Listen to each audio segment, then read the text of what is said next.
kena remove. Awak masuk balik ni. Sebab nak rekod tu dia kata dia nak remove orang sikit. Okey. Jadi kita tengok dulu satelit tu apa. Satelit ni adalah merupakan objek yang mengorbit planet ataupun bintang. Maksudnya bukanlah satelit tu, jangan ingat satelit tu manusia saja hantar. Tak, dia ada dua jenis. Dia ada satu satelit semula jadi, satu lagi adalah satelit buatan. So satelit semula jadi ialah objek yang mengorbit planet ataupun bintang kita. Yang paling mudah bulan. Bulan itu adalah satelit semula jadi yang memang mengorbit bumi. Jadi kan, so kita planet, ada bulan, kita ada satu je bulan, ada planet lain, ada 2-3 bulan kan. Yang ini kita ada satu saja bulan, dan bulan itu adalah satelit semula jadi, yang memang dah ada dah. Allah cipta memang bersama-sama dengan planet kita. So dia mengorbit bumi pada satu kedudukan ataupun jarak tertentu lah. Tetapi kalau satelit buatan pula, dia adalah objek buatan manusia yang kita lancarkan dan kita tempatkan di orbit tinggal. Ada dah orbit kita sediakan di atas khatulistiwa bumi lah. So itu satelit buatan. Hak manusia lancarkan, lepas tu kita letak dia pada satu orbit. Dan orbit nanti awak akan tengok ada 5 jenis orbit lah. Kita kena tengok satu-satu kan, dan awak kena ingat orbit tu. So satelit yang manusia buat, saya rasa dalam awak dah biasa dengar kan yang satelit-satelit kan. Termasuklah MESAT Malaysia yang dilancarkan pada akhir 90-an. Disebabkan teknologi satelit itulah sebenarnya kita sampai sekarang dapat sampai 5G lah apa semua tu kan. Sebab ada satelit. Kemajuan dalam satellite communication. Bukan sahaja di Malaysia tapi di seluruh dunia lah. Okey, penting satelit ni dia membantu kita dalam komunikasi dan beberapa benda lain lah. Okay, jadi macam saya cakap tadi lah, kalaulah bulan dia memang dah ada dia punya tempat kitaran dia yang kita panggil sebagai satelit orbit bulan mengelilingi bumi. Okay, yang itu yang memang dah tersedia. Untuk yang manusia buat, ini adalah kita punya satelit buatan yang ada pada sekitar bumi lah. Tapi dia bukannya kita macam lancar je terus dia tu tak. Dia ada beberapa orbit yang telah pun ditetapkan. Maksudnya set angkasawan ni yang kaji astronaut ni, dia memang dah buat orbit-orbit ini. Okay. Ada 5 jenis orbit dan orbit ini dikelaskan mengikut ketinggian, altitude lah. Kita panggil altitude. Altitude tu apa? Ketinggian. So, awak boleh tengok dekat sini kita ada yang LEO, orbit rendah bumi. Ketinggian dia hanyalah 1,800 hingga 2,000 kilometer daripada bumi. Awak boleh dekat dengan bumi lah ni. Warna kuning ni kat tengah-tengah. Okay, ni saya ambil daripada buku teks awal je ni. Okay, lepas tu kita jauh sikit, kita ada MEO. MEO ini orbit sederhana bumi. Medium Earth orbit lah. So, yang ini ni ketinggian orbit dia 2,000 hinggalah 35,780 kilometer daripada bumi. Okay. Lepas tu kita ada yang ketiga iaitu orbit geopegun. Orbit geopegun ni ketinggian orbit dia tinggi lagi daripada yang MEO iaitu 35,786 kilometer. Dan satah pada dia punya satah tu satah orbit dia betul-betul sama macam dia sama baris dengan satah khatulistiwa kita. Kan satah khatulistiwa tu maksudnya dekat Malaysia tu kan ada satu satah khatulistiwa, belajar geografi tu. So dia sama dengan satah khatulistiwa betul-betul tengah-tengah bumi. Okey, lepas tu kita ada juga yang orbit geosegerak. Orbit geosegerak ni, geosynchronous orbit ni, GSO ni, ketinggian orbit dia sama juga 35,786 kilometer. Tapi satah orbit dia mempunyai sudut kecondongan terhadap satah khatulistiwa. Dia tak sama dengan satah khatulistiwa, dia condong. condong terhadap satu khatulistiwa. So kita panggil sebagai orbit geosegerak. Ketinggian dia 35,786. Sama je dengan yang apa tu orbit geopegon tadi. Okay, lepas tu dan last sekali kita ada orbit tinggi bumi.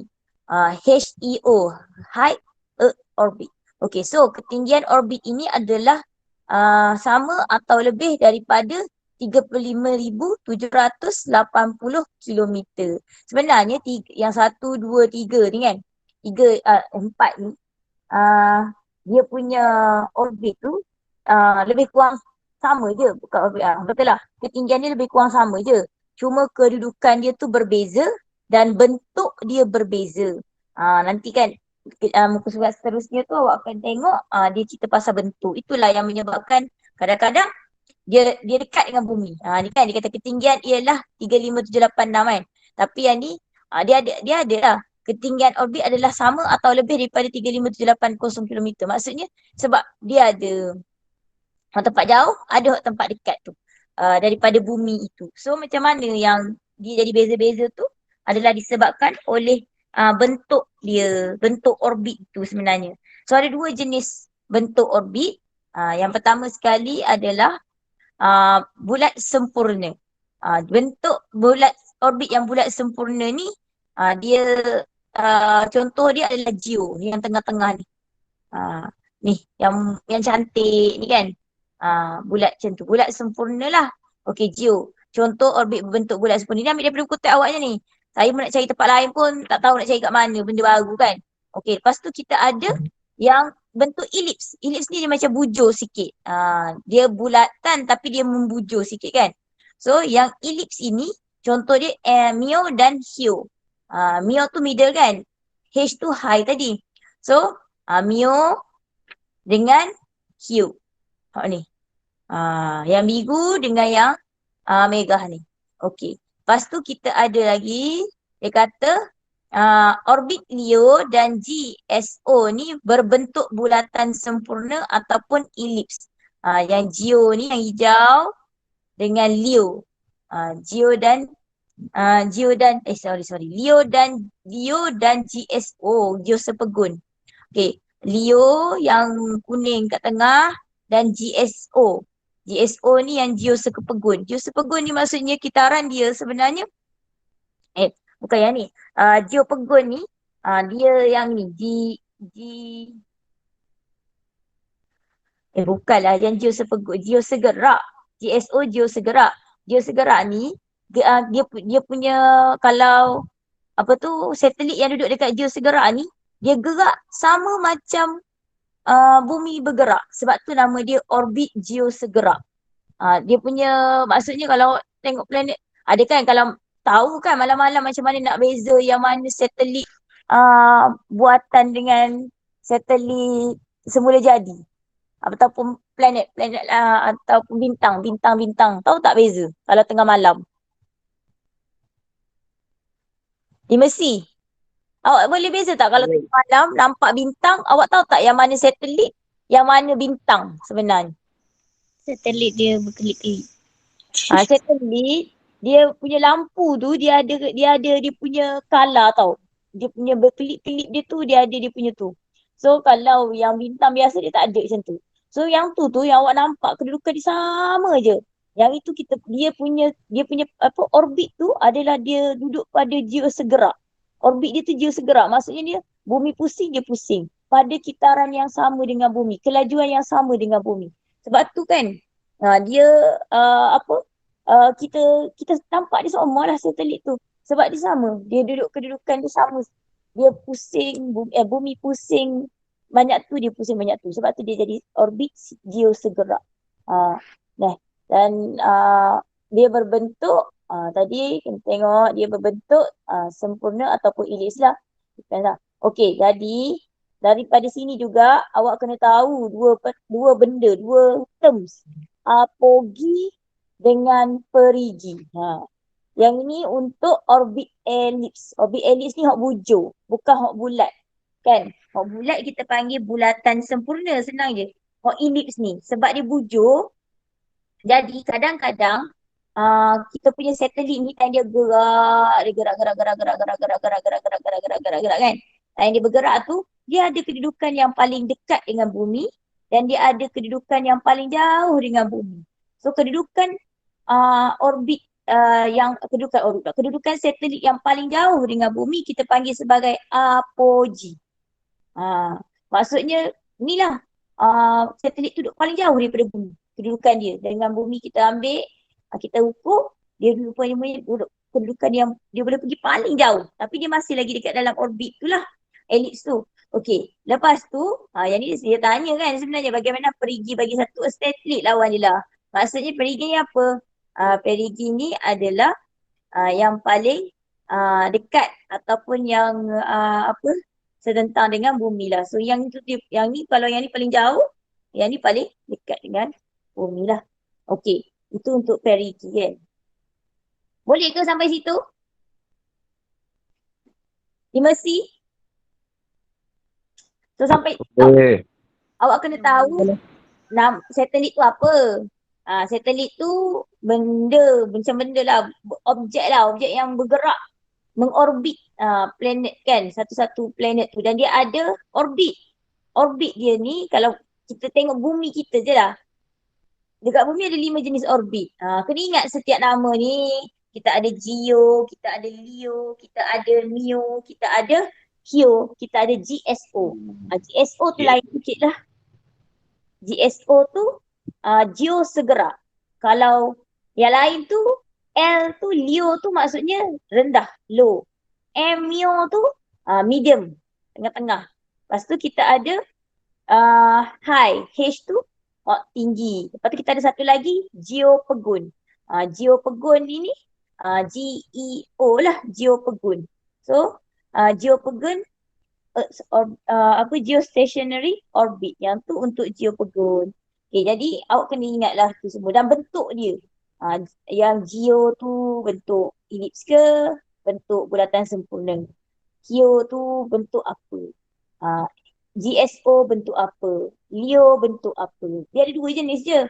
Sama ada bulatan sempurna ataupun elips. Okay. So kalau tak ada apa-apa nak tanya dekat situ, kita nak pergilah yang seterusnya. Okay, yang ni kena ingat apogee tu apa, perigi tu apa neh. Yang perigi ni macam baki dia lah kan sini. Okay, tengok kat sini pula. Hubungan antara ketinggian orbit dengan halaju satelit. Okay. So, ni adalah contoh-contoh jenis orbit, ketinggian dia dengan laju satelit. Okay, ini bumi kita. So, Leo tu yang paling rendah kan dengan bumi. So, ketinggian dia paling rendah. Ya, awak tengok dia punya altitude 705. Dia tak tetap sebab dia lebih kurang je ni. 705 kilometer. Laju dia 27,500 kilometer per jam. Maksudnya kalau ada satelit kat situ, itulah kelajuan dia. Okay. Lepas tu kita ada MIO, hot middle punya kan, medium.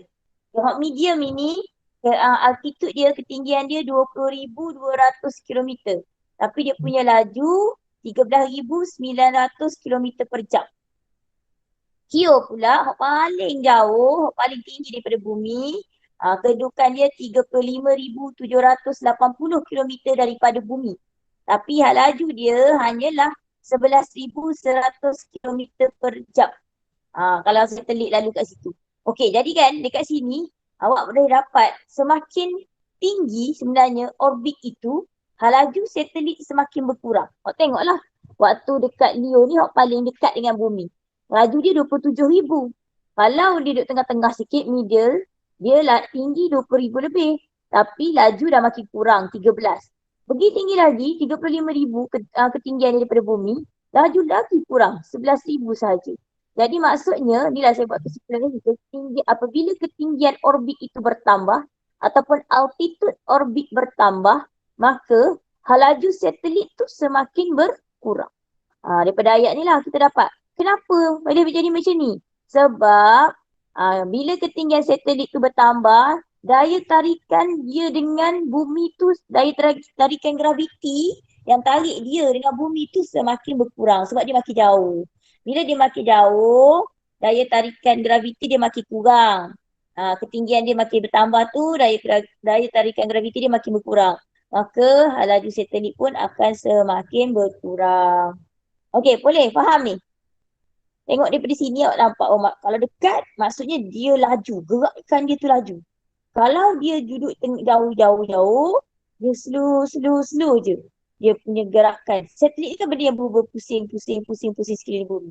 So kalau kat sini pusing laju, sini. Macam tu lah. Dia lambat lagi. Dia punya putaran dia tu. Boleh? Faham ke?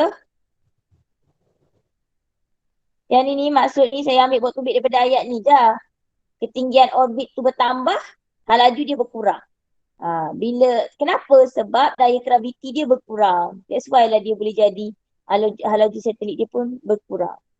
Boleh Pak Limasi? Boleh. Boleh, baik. Oh ni tak ada apa-apa baru ni. Yang nak cerita pasal macam mana dia nak hantar ni yang macam susah sikit kan. Okay. Kalau awak dah baca lah. Kalau awak tak baca lagi, mainlah kita dengar. So yang ni kaedah menghantar kenderaan pelancar ke dalam orbit. Awak bukan, kita nak hantar dia bukan macam kita hantar kita lancar je dia terus sampai. Tidak sebenarnya.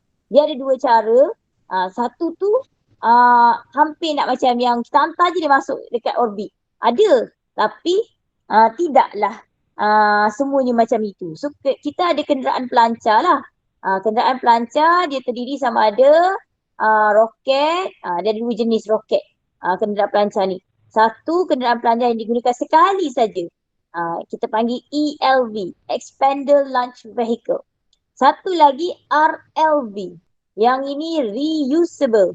Reusable Launch Vehicle. Maksudnya, ni kita guna sekali je, lepas tu tak boleh guna dah lah. Habis lah. Yang ini ni, kita lancar, kita boleh bawa balik dia dan kita boleh hantar balik kat dia. Balik. Maksudnya, macam yang saya cakap boleh guna banyak kali lah ni RLV ni sebab tu nama dia reusable, kenderaan pelancar guna semula. Satu lagi tu kenderaan pelancar digunakan sekali saja. So ada dua jenis lah. Yang nak hantar satelit ni bukan senang nak hantar dia ni. Okay, jadi bila kita ada kenderaan pelancar tu dia bawa lah sekali dengan dia bawa sekali dengan satelit. Satelit dah masuk dekat ruang orbit tu, barulah satelit tu tak jatuh ke bumi. Kalau tidak, tak boleh lah. So dia kena guna dua, dia kena yang kenderaan tu lah yang nak hantar dia tu. Okey, macam mana nak buat dia tu masuk dalam orbit bumi? Dia ada dua cara. Satu yang ni trajectory rocket lah. Yang ni. Dia masuk dekat dalam orbit yang tu. Pindahan secara terus orbit ke orbit. Satu lagi, lepas dia masuk dekat dalam orbit yang mula-mula tu, dia nak pergi dekat, katalah dia nak pergi dekat yang apa tu? High punya tu kan, orbit yang apa tu, HEO tadi, HEO tu. Dia bukan terus lancarnya masuk dekat HEO, tidak. Dia ada banyak step sebenarnya. Yang inilah, kalau awak tengok dalam buku teks awak tu, mula-mula orbit kecil bumi dihantar. Lepas tu dia akan terbakar tau, waktu dia tengah pusing-pusing tu kan. Dia punya bahagian roket tu dia akan burn. Dia akan bakar dia punya apa tu, dia punya bahan api dan dia punya orbit tu akan expand. Dia punya putaran baru dia masuk dekat dalam orbit yang kedua dia tu. So bila nak pergi lagi orbit yang satu lagi tu, dia bakar pula satu lagi. Lepas tu dia akan sampailah kepada orbit dia yang paling besar. Boleh ke? Awak tengok tak dia punya video? Saya try send kat sini tadi. Kita tengok berjaya ke tidak. Kalau tidak awak boleh dengar sendirilah dia punya penerangan. Tak tahulah habis penuh ke tidak yang send tu.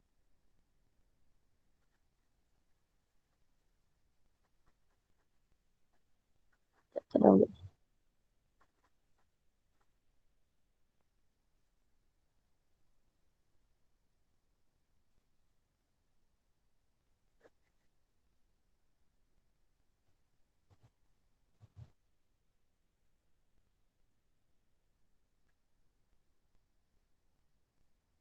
ISIS tu apa tu? International Space Station kan. Kita nak hantar dia. Ni. Tak dengar aku. Tengok nak hantar Habib boleh. Ah, Alamak, awak dengar ke? Tak. Tak dengar. Dengar Ingat sikit. slow lah. Slow.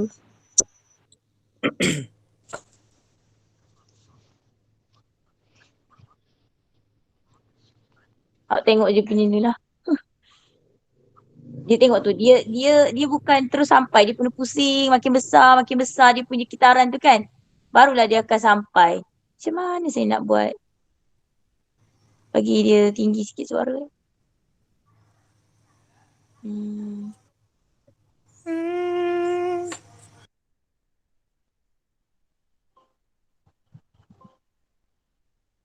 Okay. Ini dengar? Dengar tak? Dengar. Dengar itu.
Okay.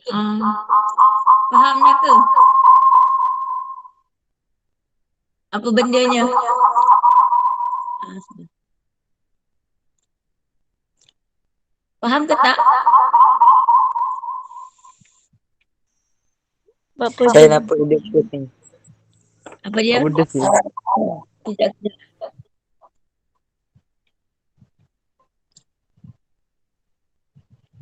Okey, faham ke tak? Benda tu awak dapat, awak scan QR code tu. Awak yang mana saya scan tadi? Pelancaran dan penempatan orbit tu. Awak dapat detail lagi lah kat situ. Buku teks awak tu. Ada dua yang. Ambil yang ni. Saya ambil yang ni tadi. Ni. Klik Ni. add web. Pelancaran dan penempatan orbit dalam satelit ni. Yang ni lah. Benda yang ni. So awak akan dapat dalam tu. Yang ni saya tak test lagi. Saya ambil yang ni sebab saya nak tengok macam mana penempatan satelit dalam orbit tu kan nak tunjuk awak yang ni. Dan kebetulan dapat lah. Mungkin lebih kurang sama lah juga ni. Awak scan. So awak tengok lah. Yang ni sebab benda baru kan. Jadi bila yang bagusnya dia ada yang boleh scan QR code ni awak boleh tahulah bendanya. So sekarang boleh kan? Awak faham tak? Faham ke? Dia hantar mula-mula kan? Dia hantar. Okey, tapi dia tak masuk terus dekat dalam orbit yang kita nak tu. Dekat ISIS kita tu, dekat apa tu, stesen angkasa lepas tu, nama ISIS. Tak, dia tak masuk terus. So, yang tu duduk dekat tempat yang lebih tinggi. So, mula-mula dia akan ada dia punya orbit lah. Orbit kecil tu. Lepas tu dia akan bakar. Dia memang bawa siap-siap dah. Roket ni, awak tahu tak, dia bawa ni badan-badan ni last sekali tinggal kepala je tau. Semua ni dia akan burn, dia akan bakar. Sekali dia nak pergi kat situ, dia akan bakar. Dia nak keluar daripada bumi ni dia bawa banyak bahan bakar ni. Kenapa? Lepas tu kita lancarkan dia, kita tak lancarkan dia dekat tempat dekat dengan kita. Mana tempat lancar ni? Dekat Rusia tu, kawasan yang jauh daripada penempatan bumi. Kenapa? Sebab bila kita lancarkan dia tu, dia akan buang tong yang dibawa sekali tu. Tong apa, dia ada tong hidrogen dengan oksigen. So, dia bakar dua tu je. Dia tak guna minyak. Kalau dia guna minyak, habis minyak. Tak boleh balik orang. Balik ke bumi tak ada. Dia tidak guna minyak. Roket ni dia tak guna minyak. Kalau nak tengok, kata 5 tahun lepas. Sebelum ni. Apa ni? Gerakan.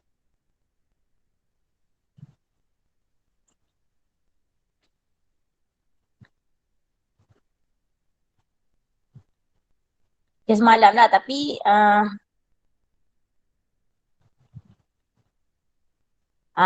ni contoh ni roket. Roket ni dia ada banyak tau. Tangki-tangki. So bila dia bakar, dia akan buang tangki tu. Sebab dia nak, bila dia bakar tu dia hasilkan daya tujah ke atas. Yang akan ikut sampai kat tujuan dia nak pergi tu lah. So bila dia bakar, dia lain dengan ni. Yang ni ini jet. Jet dalam udara sebab dia guna oksigen dengan minyak. Tapi kalau kita punya roket, dia tak ada. Dia dah bawa siap-siap dah tangki oksigen dengan tangki hidrogen dia. So kalau dia nak pergi satu tempat, dia bawa sikit je lah. Bila dia nak pergi banyak tempat macam tadi, dia nak guna banyak kali pembakaran, kan? Dia burn banyak kali supaya dia boleh pergi dekat orbit yang dia nak pergi tu. So setiap kali dia bakar bahan api dia tu, dia akan buang. Yang tu yang dia lancar kat mana-mana pun mesti jauh daripada penempatan bumi. Sebab barang yang jatuh tu mungkin jatuh masuk balik ke dalam bumi. Kalau terutama sekali kalau dia tak lepas lagi daripada atmosfera bumi. Okay, then dia pergi mula-mula dekat orbit yang kecil. Okay, lepas tu dia akan buat pembakaran. Pembakaran tu dia buat di perigi. Perigi tu dekat dengan bumi kan. Okay, lepas tu dia akan bakar. Bakar tu dia masuklah dekat orbit yang kedua tu. Masuk dalam orbit kedua. Aku tengok video tadi. Orbit dia macam besarkan orbit dia tu kan. Dia pun masuk dekat dalam orbit yang kedua. Okay, dia nak masuk dalam orbit yang lebih besar. Dia bakar pula dekat apogee tadi. So nak berjaya lah dia masuk dekat dalam orbit yang merah ini. Yang paling besar. So inilah yang kita orbit pindahan Hornman tu. Berapa kali dia bakar tu kan. barulah dia boleh sampai dekat orbit yang ada ISIS tadi. Dan dia pun bolehlah bergabung masuk dekat dalam stesen angkasa lepas ini. Dia kan video tadi dia pusing. Lepas tu dia pun cantum masuklah dia dekat dalam ISIS ni. So ISIS ini ISIS pula ISS, Stesen Angkasa Lepas. International Space Station. Merupakan hasil usaha daripada 5 agensi angkasa iaitu NASA, Amerika punya lah. Roscosmos ni Rusia, JAXA Jepun, ESA Eropah, CSA ni Kanada.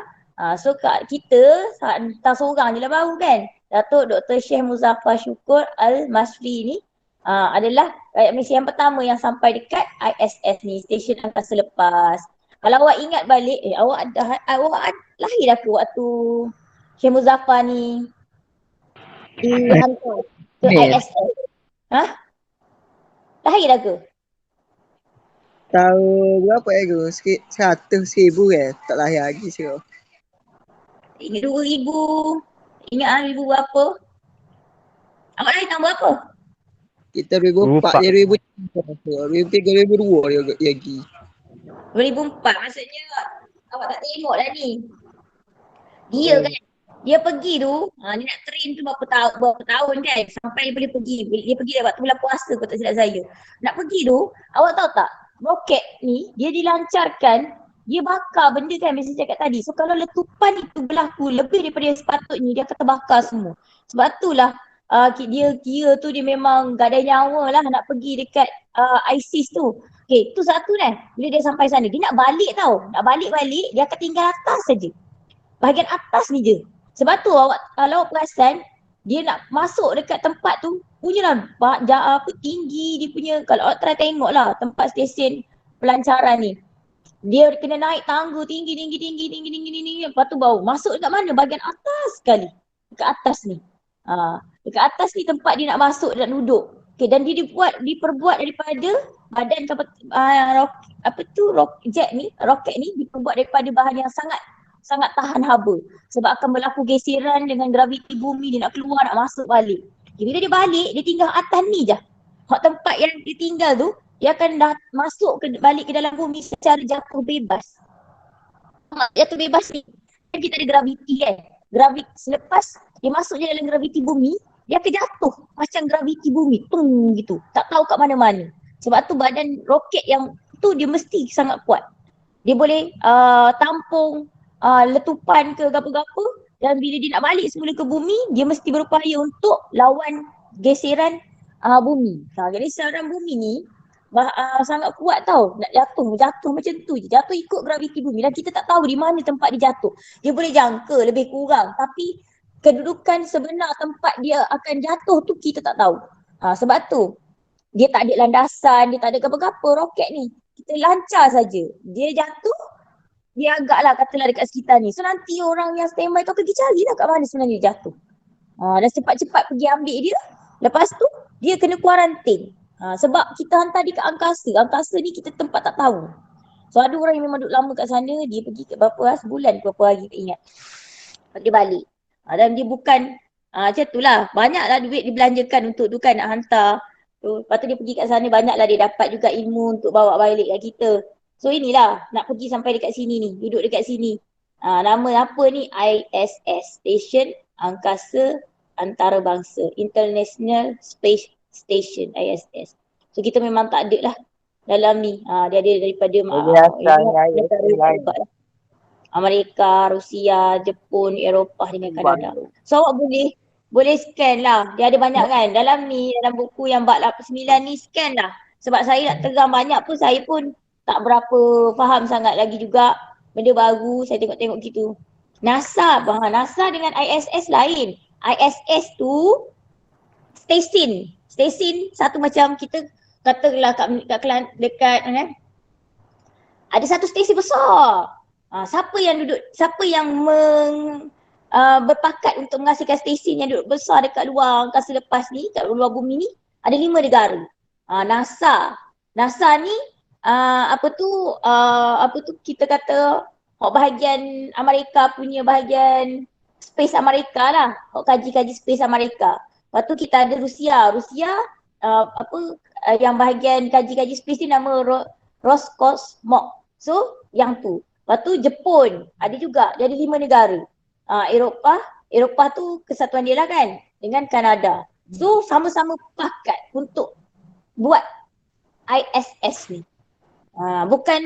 Bukan satu negara saja, tidak. So ada 5 negara tapi satu tu kesatuan Eropah punya ESA tu. Jadi dia hantar dekat sini.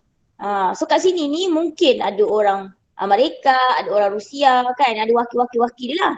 Okay, dan kita kalau Malaysia ni dia hantar Syed Muzaffar tu dia pergi sekejap je lah.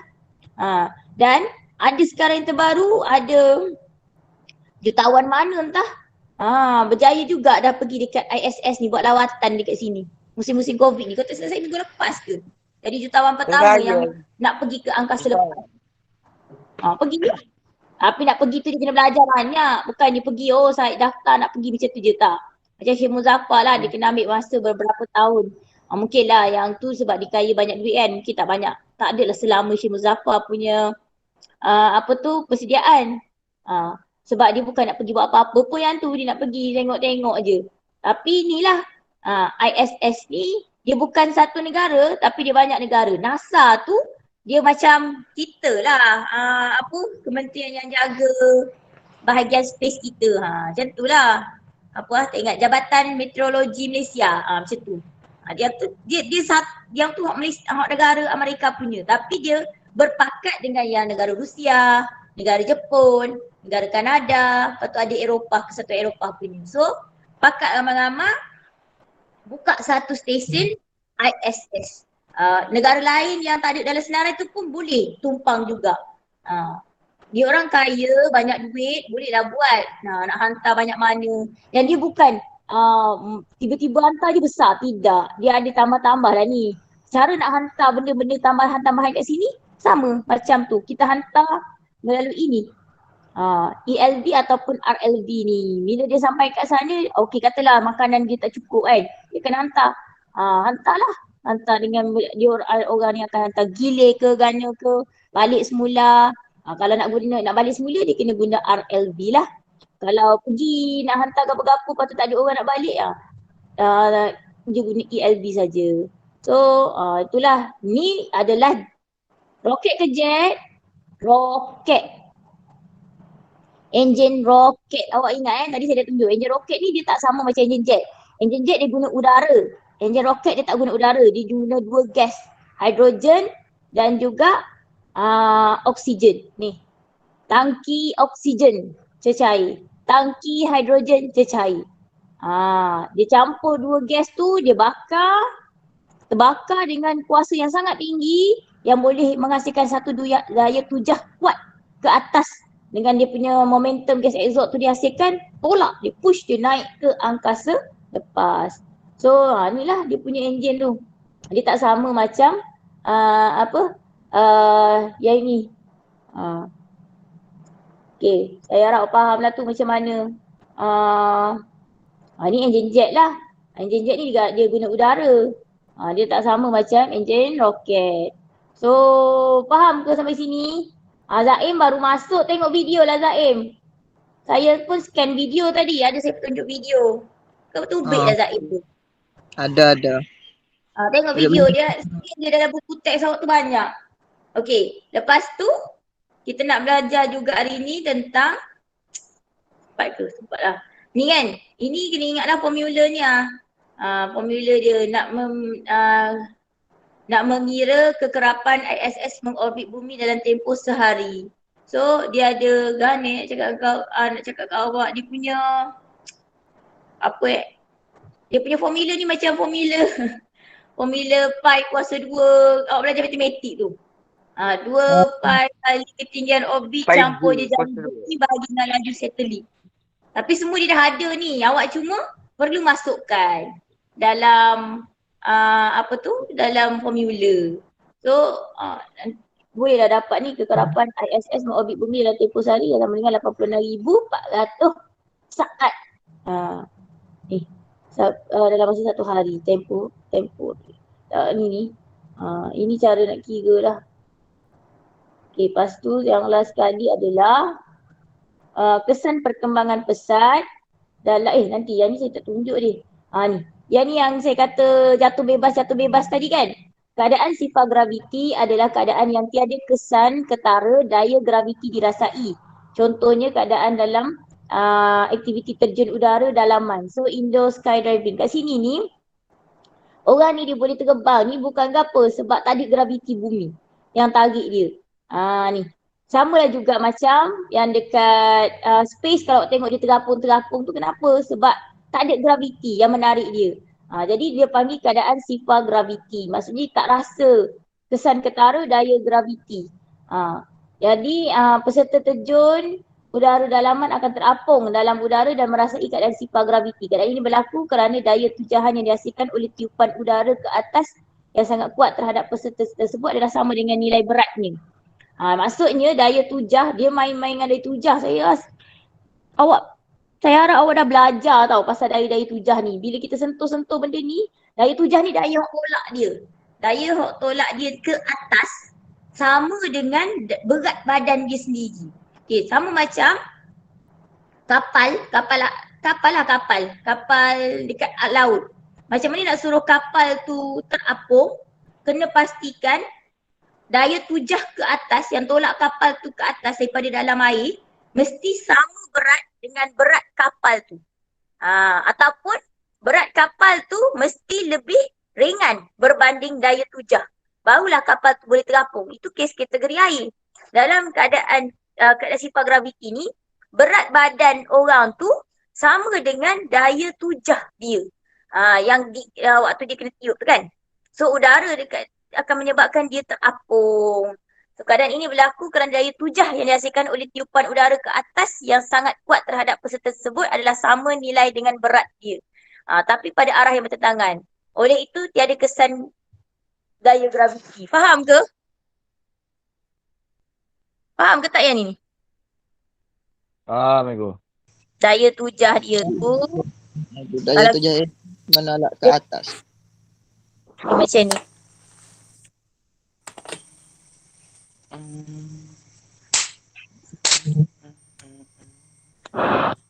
Ni semalam kan. Zaim masuk sekejap, lepas tu tubik. Tak masuk-masuk. Ini, kalau kapal, tahun lepas kan kita belajar yang pasal kapal kan? Sure. Ni kapal kan? Kapal nak suruh dia terapung, berat dia mesti lebih ringan dan daya tujah ke atas. Tujah ke atas dia mesti tinggi. Barulah kapal ni akan terapung.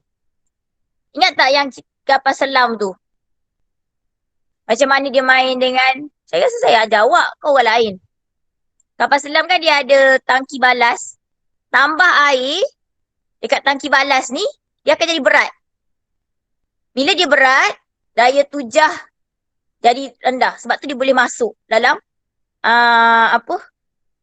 dalam air. Macam mana nak suruh kapal selam ni terapung? Kita kena kurangkan berat dia. Tadi dia satu macam ni, berat tinggi, daya tujah rendah. So, dia akan tenggelam. Bila berat, tak boleh buat macam ni, awak mesti keliru ni. Berat lebih besar daripada daya tujah, kapal tenggelam. Sebab tu bila kapal yang atas ni pun samalah. Ni, bila bocor, air masuk. Lama-lama berat dia lebih besar daripada daya tujah yang tolak dia naik ke atas. Kapal akan tenggelam. Kapal selam pun sama. Tapi kapal selam dia ada tangki balas. Tangki balas dia ni, bila dia nak masuk dalam air, dia akan penuh isi dengan air. So, berat dia akan lebih besar daripada daya tujah. Kapal selam akan tenggelam.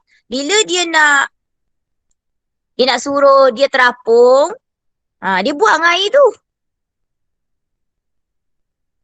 Kosong. Ataupun air dia sikit je. So berat lebih kecil daripada daya tujah. Kapal selam akan terapung. Ini konsep air. Dalam air. Kenderaan dalam air. Okay, lepas tu kita ada kapal terbang. Konsep kapal terbang. Guna apa? Ni guna daya tujah ni. Kapal terbang. Semalam baru belajar. Kita ada prinsip Bernoulli. Ni prinsip Archimedes. Ni. Prinsip Archimedes. Hak air ni. Daya tujah ni.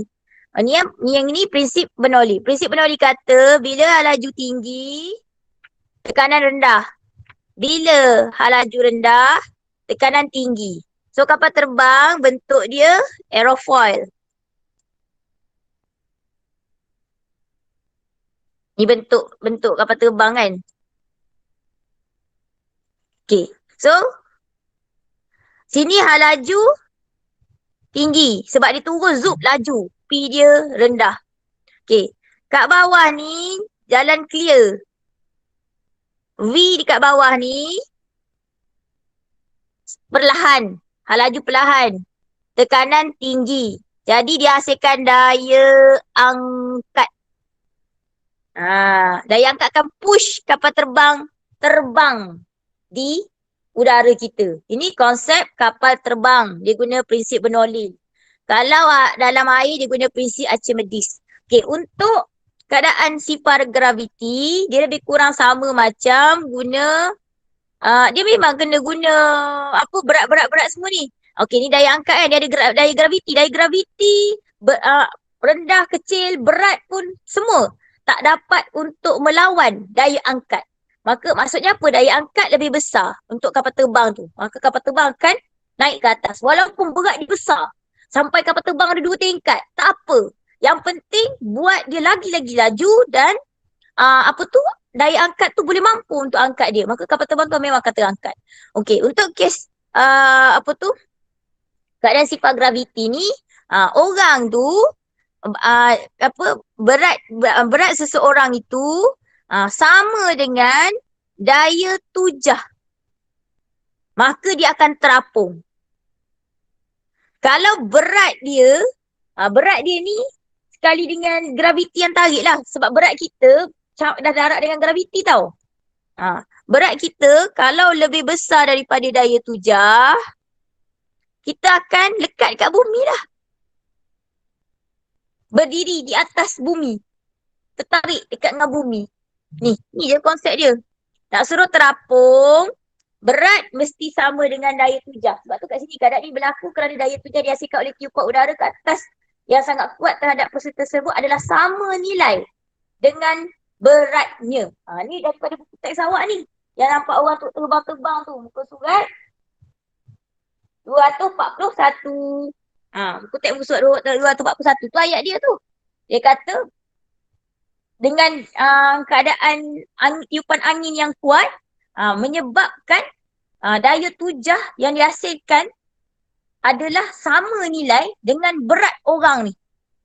Daya tujah sama dengan syarat angin mesti kuat. Ada tiupan angin yang kuat. Okay, sebab tu waktu dekat waktu terjun udara tu kan. Terjun apa?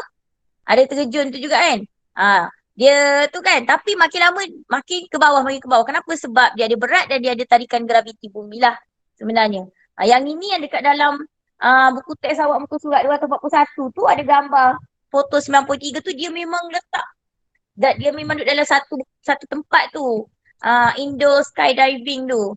So, itu tempat tu dia buat supaya udara dekat situ bila orang jatuh dekat dalam tu, duduk dalam tu adalah sama dengan berat dia. Maka dia akan terapung. So, dia tak ada rasa kesan ketara daya tarikan graviti. Bila daya tarikan graviti tu tidak memberi makna kepada kita, maka kita akan terapung. Sama kes dengan awak tengok angkasawan yang duduk dekat out space tu kan. Kenapa dia terapung? Sebab tarikan graviti bumi dah tak ada dekat dia orang. Yang dekat luar tu. Sebab tu dia boleh terapung. Dia terapung sebab dah tak ada dah tarikan graviti bumi. Kita ni melekat duduk atas bumi ni sebab ada daya tarikan graviti bumi. Kita jatuh ke bawah. Kenapa? Sebab daya tarikan graviti bumi yang tarik benda tu. Bukan kita jatuh naik ke atas. Tidak. Sebab kita ada graviti bumi. Tu yang kita dah belajar tahun lepas. Jatuh bebas. Ingat tak? Bab hujung-hujung tahun lepas. Kan ada jatuh bebas. Tengok balik yang tu nah. Nak jatuh bebas tu. Okay, dan last sekali hari ini, kesan perkembangan pesat dalam teknologi angkasa lepas. Antara kesan perkembangan pesat dalam teknologi angkasa lepas termasuklah bahan buangan di angkasa lepas. Yang ni lah sebenarnya tak bagus. Dah tempat ke bumi dah tak. Dah habis dibuang lagi ke atas. Bahan buangan di angkasa lepas atau space junk ini merupakan satelit yang tidak berfungsi lah. Bahagian ELV yang telah digunakan ni. Dia tak bawa balik kan? Oh, Allahu Akbar. Tak ingat nak present. Sorry. Awak pun senyap je kat mana cikgu ni? Ke duk mana semua orang? Tak ada royak pun ke saya. Ke angkasa lah cikgu. Ni muka surat. Buku kat awak muka surat 242. Ini gambaran dia. Kenapa? Sebab dah lama dah sebenarnya kita ni banyak. Bukan kita lah. NASA. Apa tadi? Rosmec. Apa lagi tadi? Jaza, ESA, CSA, dah banyak dah dihantar satelit-satelit kan. Dan dia hantar ni ELV dan RLV. RLV tak apalah, balik semula. ELV tak balik dah. Pakai duduk lepas kat sana lah. Macam saya cakap tadi, bila dekat dalam atmosfera bumi, apa saja benda yang meletupan yang berlaku, tangki dia jatuh, masuk balik dalam bumi. Tapi kalau di luar bumi, dia tak masuk dah. Sebab bila duduk luar bumi, daya tarikan graviti tu tak kena dah kat dia orang. So dia akan terapung-apung di angkasa lepas. Itu yang membentuk ni bahan buangan di angkasa lepas ni, space junk yang semakin bertambah. Bahan ni akan terapung je ke atas sana. Bahan buangan di angkasa lepas ini tidak berfungsi. Satelit-satelit yang tidak berfungsi lah. Bahagian ELV yang telah digunakan, serpihan satelit yang dihasilkan daripada pelanggaran antara satelit, roket yang habis dibakar dan sebagainya. Macam saya cakap tadi lah. So menurut pemerhatian dibuat oleh pihak pemantau space junk dari NASA, 95% daripada beribu-ribu objek buatan manusia pada orbit rendah bumi merupakan bahan buangan di angkasa lepas. So semakin banyak space junk, semakin tinggi risiko pelanggaran satelit dengan space junk. Hal ini juga menerangkan bahawa satelit cuaca GEOS lazimnya berubah orbitnya beberapa kali supaya dapat mengelak pelanggaran dengan space junk.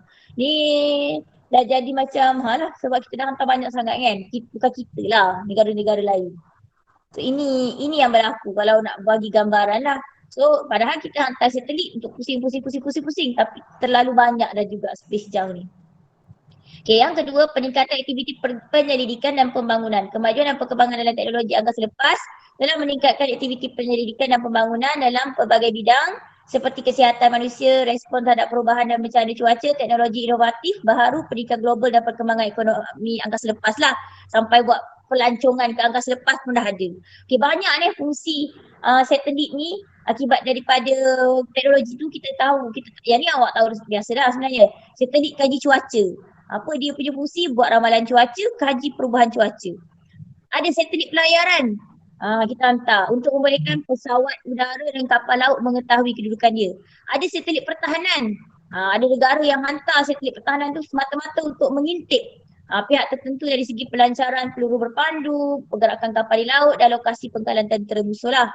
Okay, dan kita ada satelit peninjau bumi yang ini untuk mengesan merangka peta tentang kedudukan sumber bumi seperti petroleum, nak tentukan kedudukan kuantiti bahan bekalan air tawar, mengenal pasti punca penyemaran dan mengkaji kesan dia. So ini yang baiknya lah akibat daripada peningkatan aktiviti pendidikan dan pembangunan.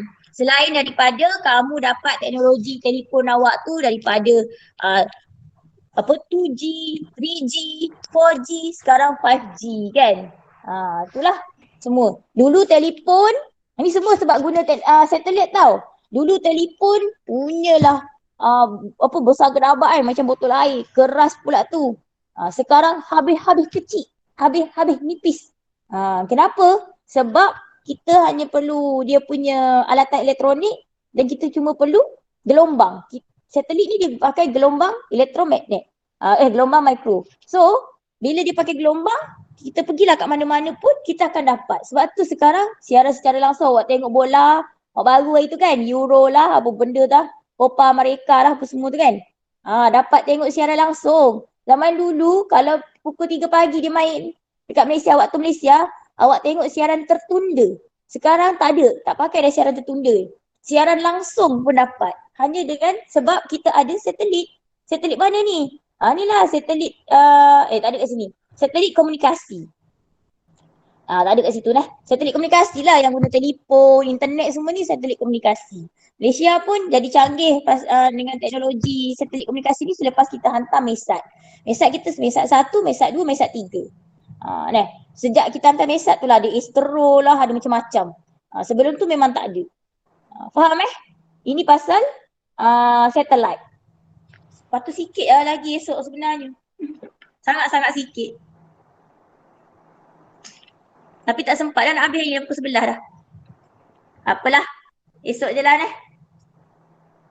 buat baki. Walaupun sikit. Saya nak berhenti dah ni. Ada nak tanya?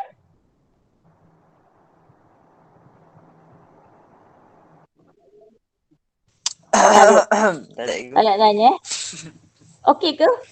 Tak. Tak okey pun. Rasa okey lah dia. Tak okey.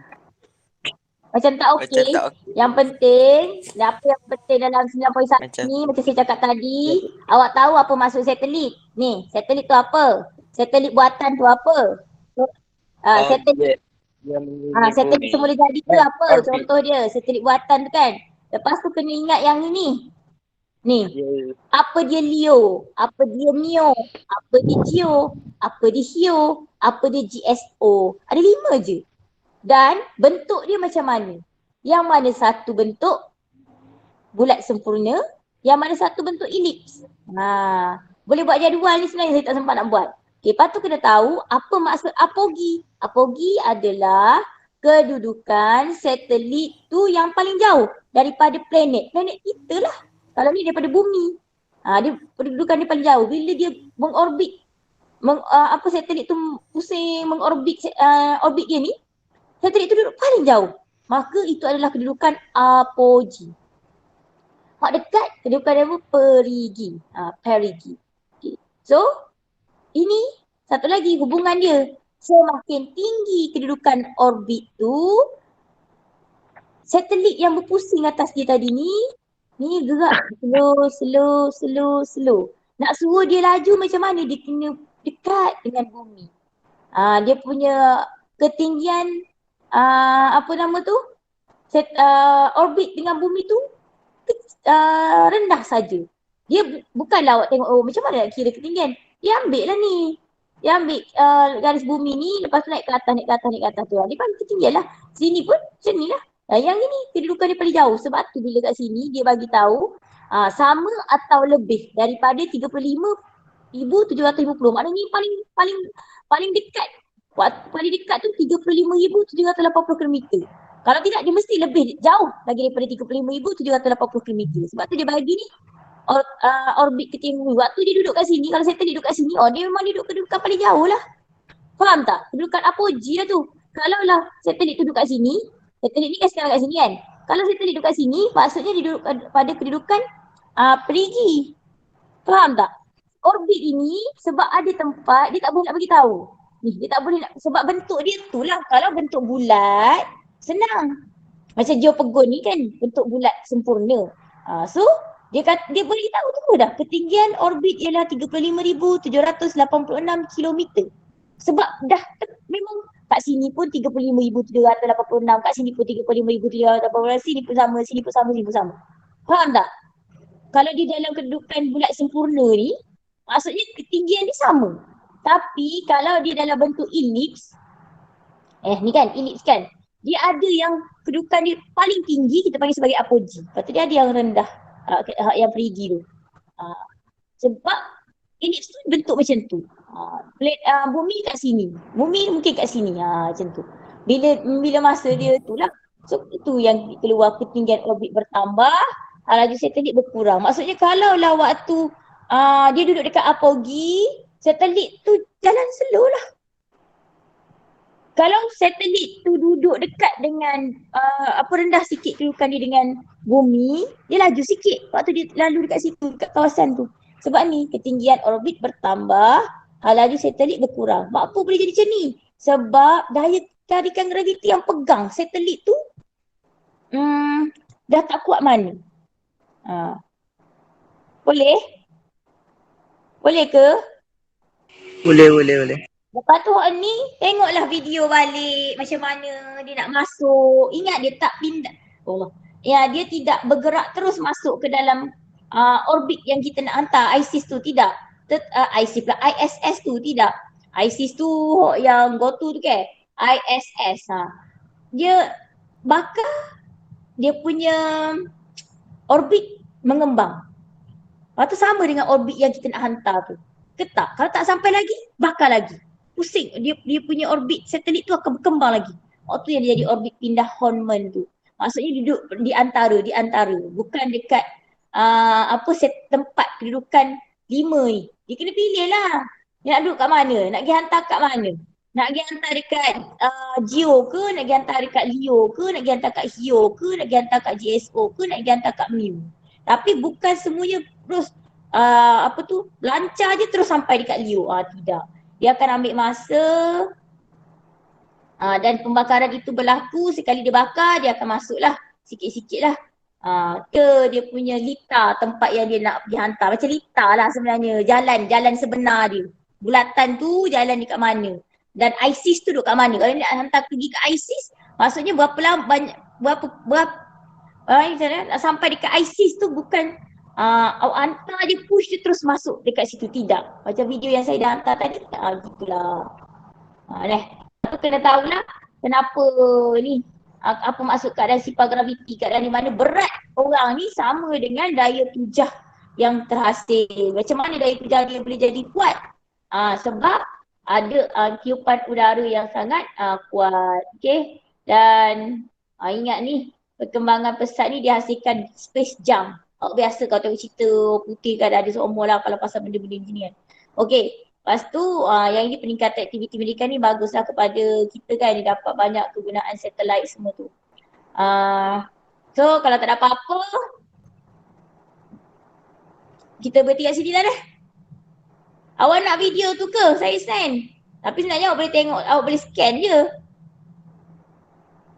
Dia scan legal pakai Google. Dia scan guna GoTo. Dia terus. Guna QR code. Mas dah terus. Macam terus. Penat lagi. Okey, saya pasang ni sambil-sambil tu awak boleh baca doa dan awak boleh left lah ni. Pasal saya ingat pasang. tengok. Siapa yang dah rasa nak left boleh left lah. Okey. Sekejap, tak ingat nak buka loudspeaker.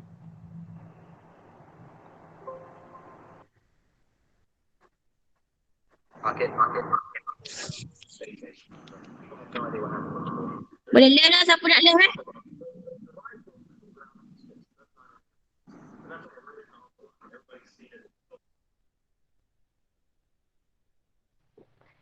Cikgu saya dulu. Terima kasih. Cikgu.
Oh, lagu tu lagi sikit-sikit.